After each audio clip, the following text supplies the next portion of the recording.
Hello, my name is Judina Amazon and I am one of the Parent Club facilitators. Today we are speaking on managing stress during change and uncertainty. So, let's begin. How do you recognize when you are stressed? This is different for every individual. Each of us expresses stress in our own way.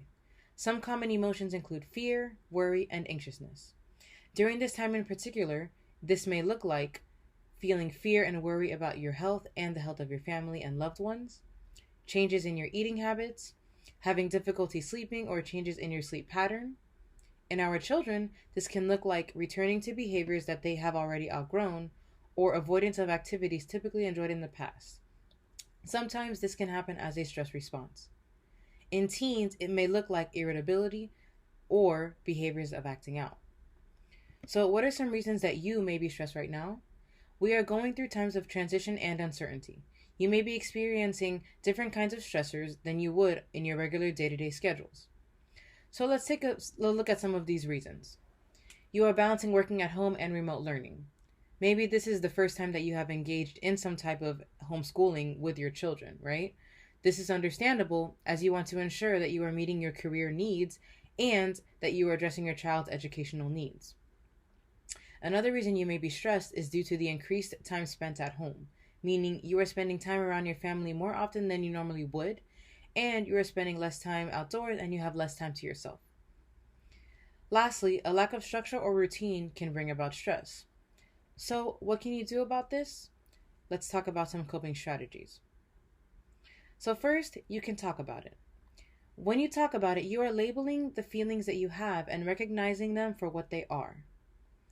Some methods to communicate are video chat, social media, phone conversations, texting, email, even sending letters. Another coping strategy is to limit screen time.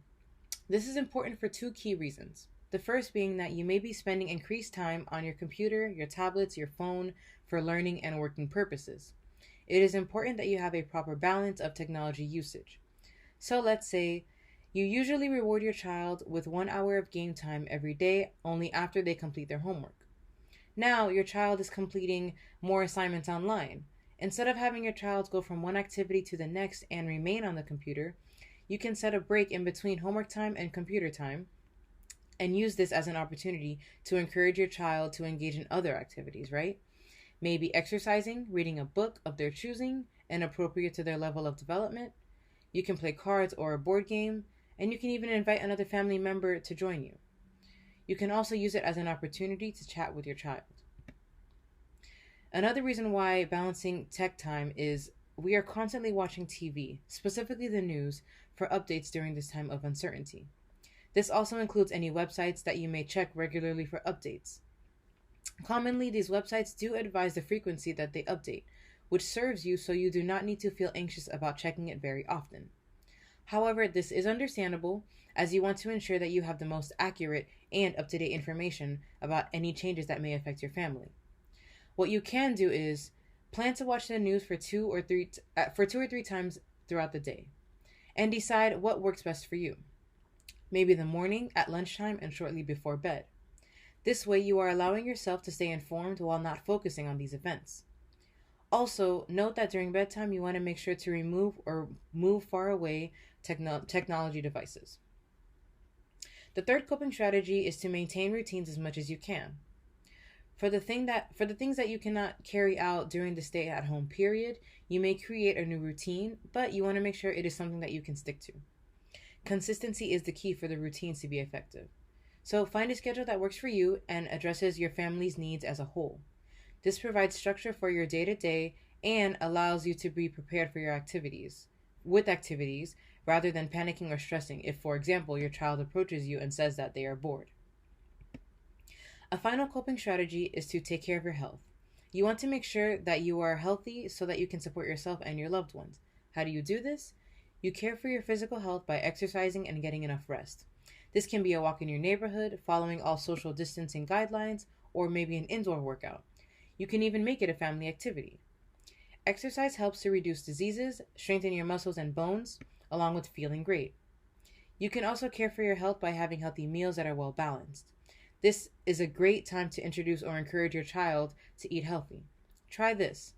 Make a bowl of food that looks like a rainbow with lots of colors.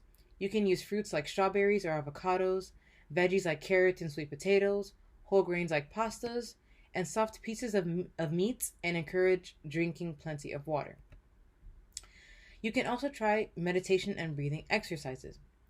People have been using meditation increasingly over the years as they align their minds and bodies to create environments for relaxation, peace, and calmness. Even if you are new to meditation, a great place to start is to focus on your breathing.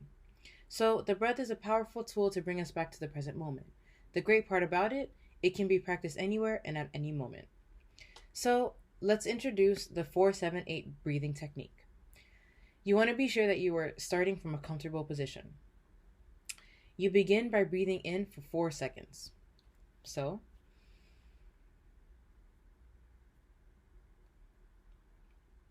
next, you hold your breath for 7 seconds.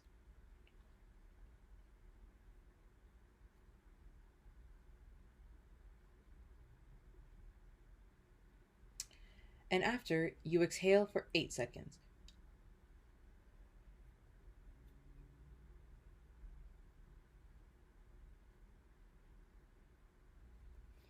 Once completed, repeat this cycle 3 more times. If it seems a bit challenging, you can modify the technique for fewer seconds.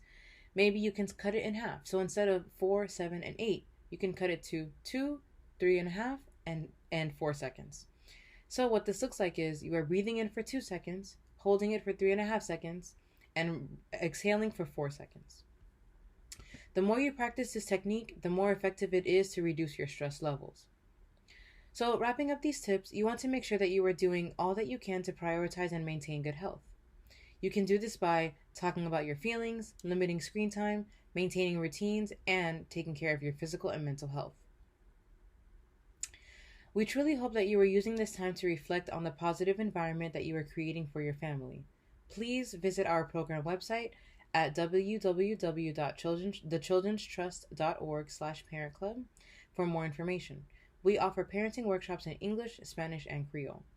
Thank you and stay safe.